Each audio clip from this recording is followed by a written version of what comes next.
After years of being criticised for failing to protect civilians, UN troops in the war-torn Democratic Republic of Congo are now being allowed to go on the offensive. Led by a former Brazilian commando, the force's intervention brigade has already helped the government defeat M23 rebels. Now they're targeting other armed militias. But can they really bring peace to this troubled country?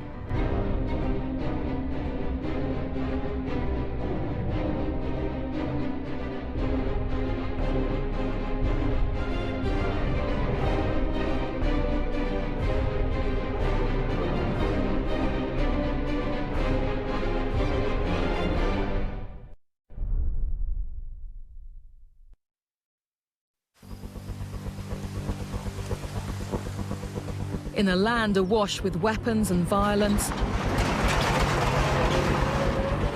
one man is on a mission to change peacekeepers into peacemakers. Brazilian General Carlos Santos Cruz.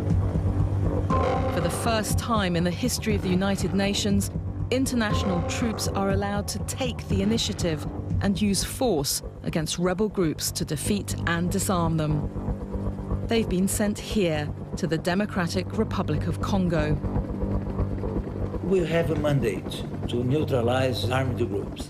And then, when we finish one, immediately we move ahead to continue our obligation.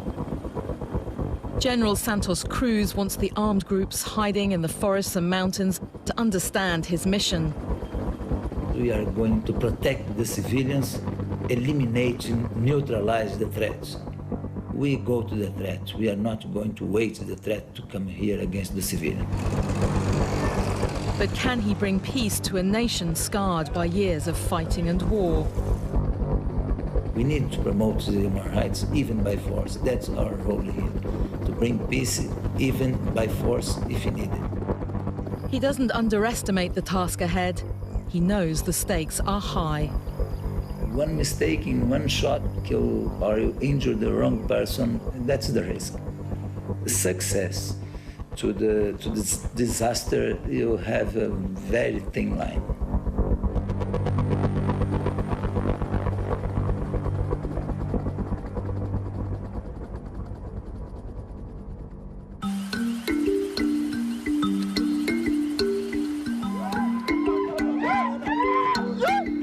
All over Eastern Democratic Republic of Congo, soldiers are preparing for the day ahead. The Congolese National Army, known as the FARDC. The newly deployed United Nations Force Intervention Brigade, the FIB.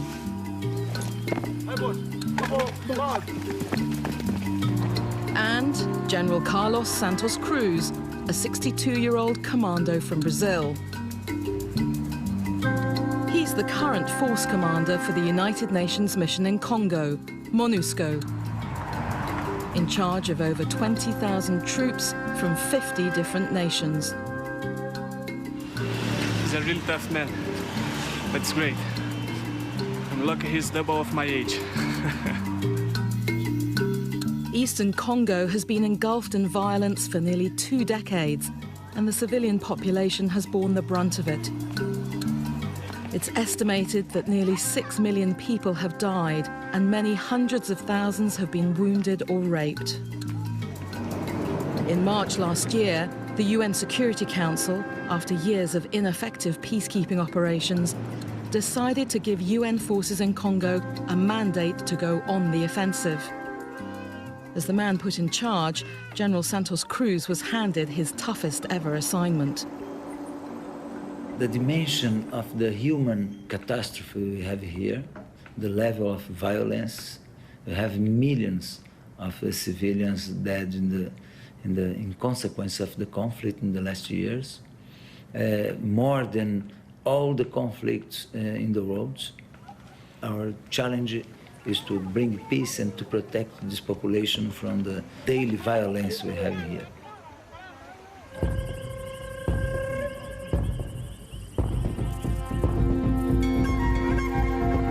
Military operations are now in progress all over Eastern Congo to take on and defeat the many armed groups.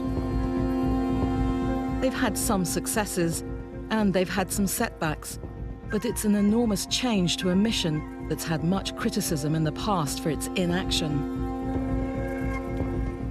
The UN came in DRC in 1999, but within more than a decade, there was no change. Since this year, we have noticed a kind of change because of the defeat to the M23. We saw that finally the UN forces are really engaged on the side of the FRDC. The UN says it's the end of the M23 rebel group in the Democratic Republic of Congo. But though the fight against the M23 rebels may be over, there are several other militias that still pose a threat. At the UN headquarters in Goma, the regional capital, General Santos Cruz is keen to get this across to his commanders as they regroup before the next stage of their operation. That's the objective. Return to the base, to make our troops much more operational, to advise the commanders with the operational issues, and to trying to have much more coordination with FARDC and PNC. We are not going to be limited to the classic problems we face normally. We are going to face all the problems without restriction.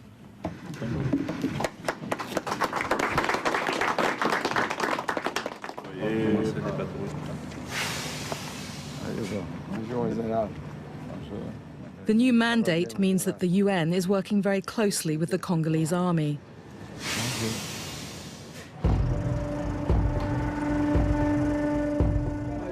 This is that army, the FARDC, and on the morning we caught up with them, they were about to head into battle.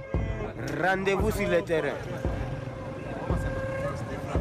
Force de frappe commando.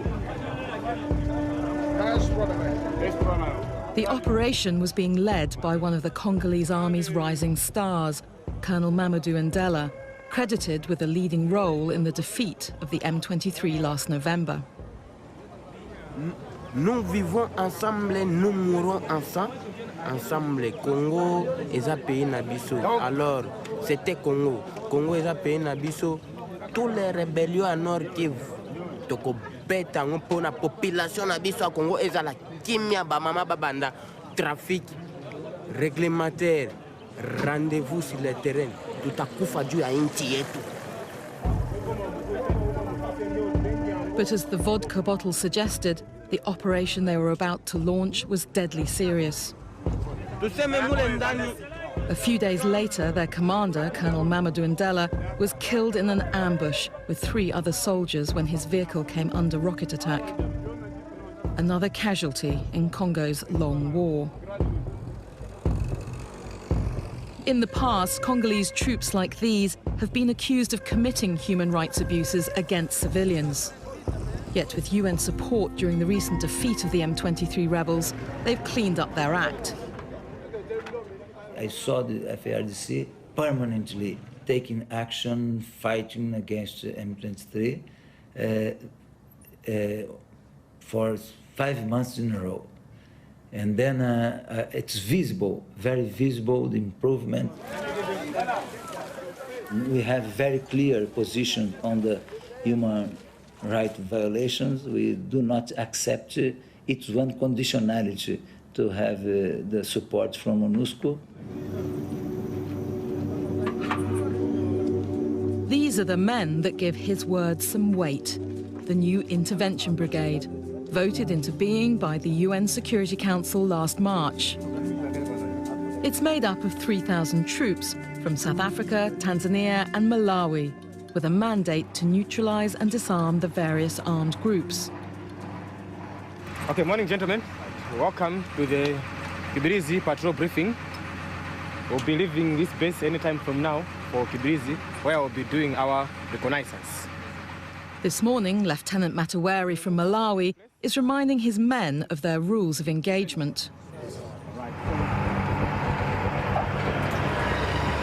If we get fired upon. Riflemen will return fire if one of our vehicles gets hit by, for example, RPG. Another vehicle from behind will give cover to that particular vehicle, and if we have any casualties, will be whisked away or moved from that particular area. This is the first time since the birth of the United Nations in 1945 that the Blue Helmets can aggressively seek out an enemy. It's a historic decision. The men are part of a forward unit at Kibirizi in the national park. The UN needs to get the latest information on the militia's whereabouts to prepare for the next military offensive due to start at any time.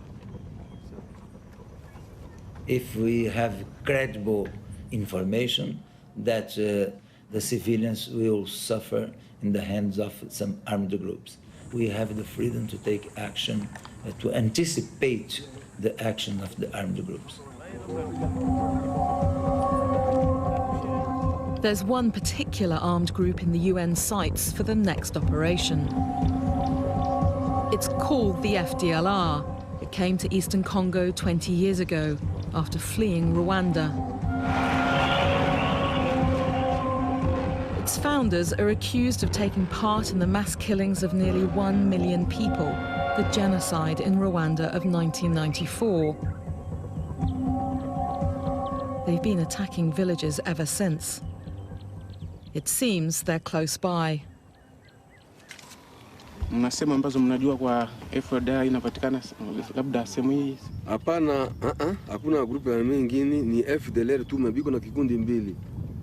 Barudi na Bafoka. Hapa mbele yangu position mbili, Foka na Rudi. Na ingine force hapo moya nyuma yangu. Apepre Mirangi. Axe Mirangi.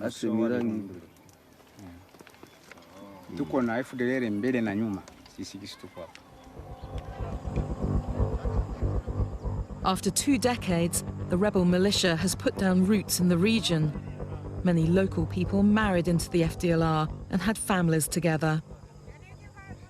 Si ule ba FDLR bashagawia hapa sana. Mashamba za maraia ziko mopori kwenye FDLR zinadhibiti. Ni kusema wanakutanana. Ile ni mambo ya raia na FDLR.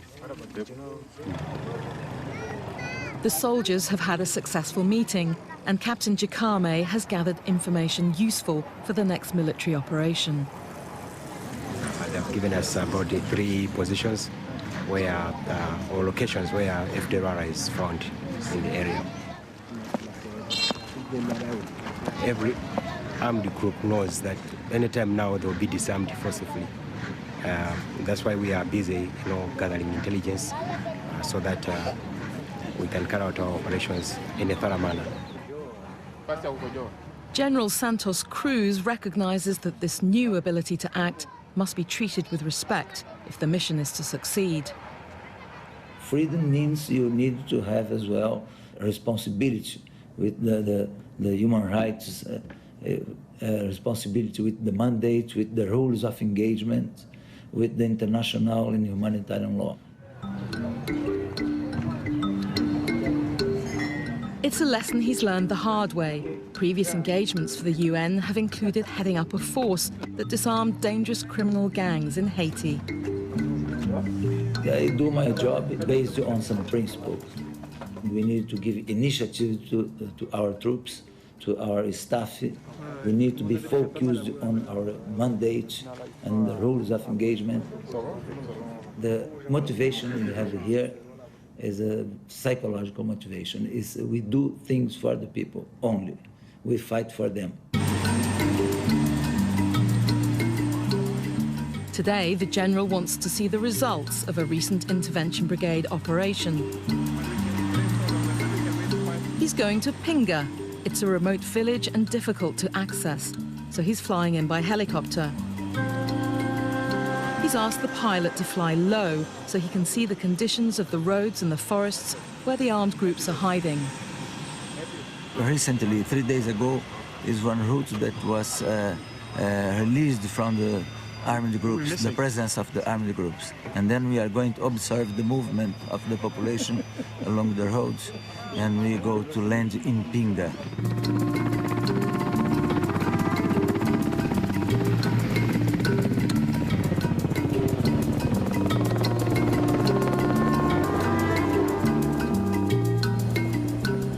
Days ago, we occupied Pinga, and all the armed groups, they were defeated and fled the area.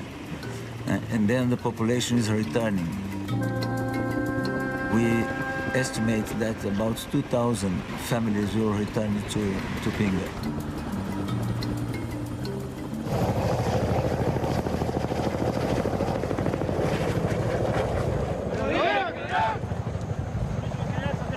First stop is a base manned by Uruguayan soldiers, fellow South Americans. The UN mission in Congo has had the responsibility to protect civilians for many years and has been heavily criticized for not doing so in the past. As survivors of atrocities in Pinga can testify. This woman, Aline, witnessed the leader of the militia group Mai Mai Cheka murder her husband in the most brutal way. Sasa Cheka alifikaka pale na wasoda yake akakamata wanangu Salim kamataka pale akamkata kichwa. Sasa alikataka ile kichwa kakamata mkuki akaingiza ile kichwa choba kaenda wasoda yake wakaenda na ile kichwa biko natembea nayo ile soda alikuwa mbele na kamata ile mkuki biko naenda na biko natembea na sasa tufunga kamba nyuma. Kichwa wakafaa siku mbili wiko nakitembeza mugini yote.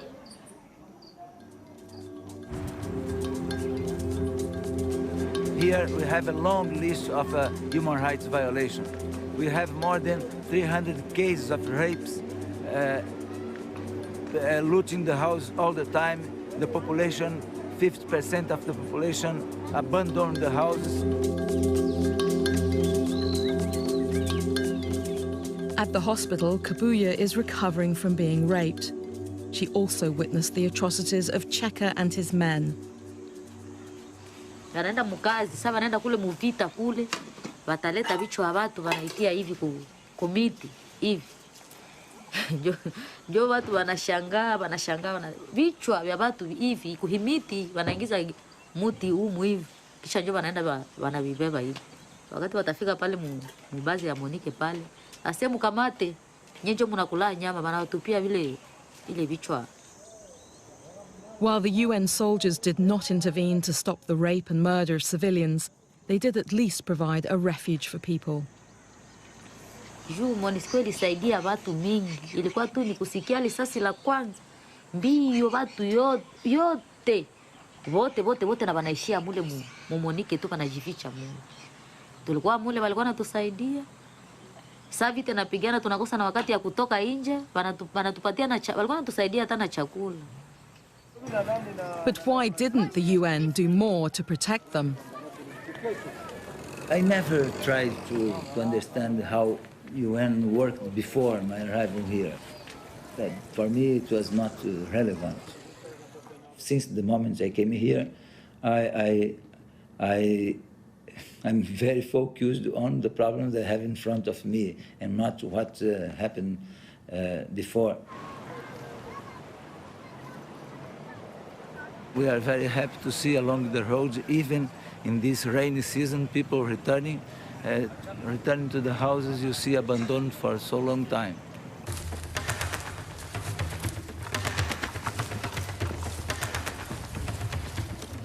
This is 29.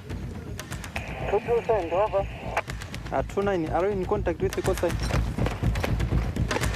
We just received information this morning that one of the armed group leader is hiding in the locality of this village over there.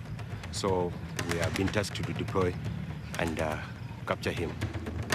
This is an exercise to ready the troops. The UN Security Council created the Intervention Brigade for a trial one-year period. The experiment seems to have worked so far, but not without cost. To date, 3 blue helmets have been killed in action. Yet can the UN alone bring peace to this country?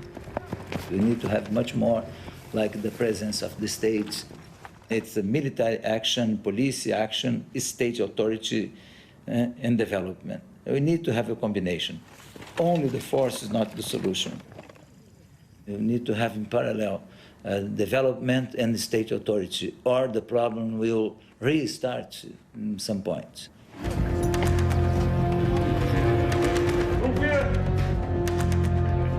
It's still a beginning. That's why we think that the government of DRC should also snatch this opportunity now to train their troops and try to build its security sector so that this can be a lasting solution. Otherwise, it will be the same situation after 3 years, 4 years, 5 years after the FIB or MONUSCO has gone.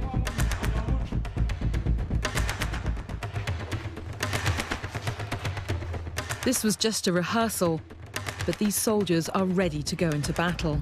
Because I've undergone so much intensive training, beginning from right away Malawi and here as well.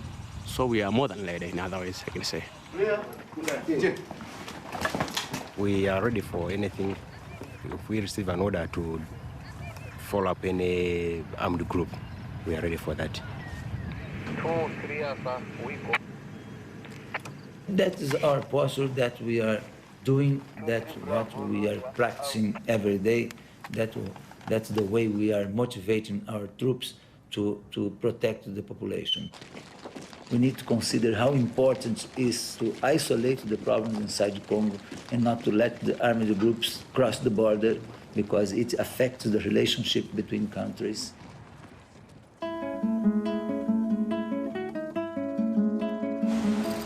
In this part of eastern Congo, there are still thought to be 30 or more militia groups, some of them from neighbouring Rwanda and Uganda, who terrorise the local population. The UN is using both carrot and stick in their battle to bring peace here. Before the FIB started fighting, they spent about 2 months calling for rebels to come and to surrender. And they made a campaign of calling all these rebels to surrender, and so this they can avoid the worst.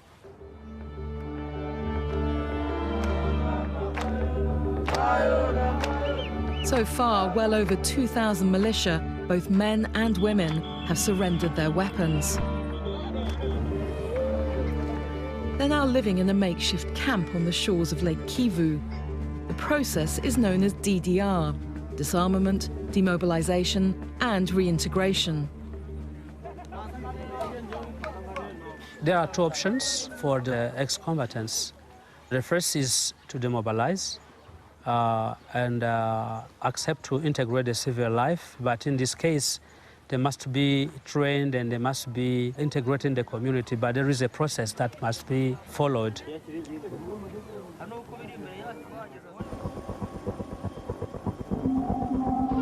Back in his helicopter, General Santos Cruz is keeping a close eye on what happens next, and he's called up the latest technology to help him. For the first time, the peacekeepers here are deploying unarmed surveillance drones to monitor rebel activity near the borders with Rwanda and Uganda. It's another sign that the UN is taking its role here seriously. But already halfway through his own 1-year appointment, the general knows that whatever progress towards peace his forces made, those gains are still very precarious. When I leave DRC, I want to have the feeling that I helped to create a better situation, if not a better life, at least a better situation. But we need to work very hard to continue with the same level of results. Because if we rest a little, we are going to fail.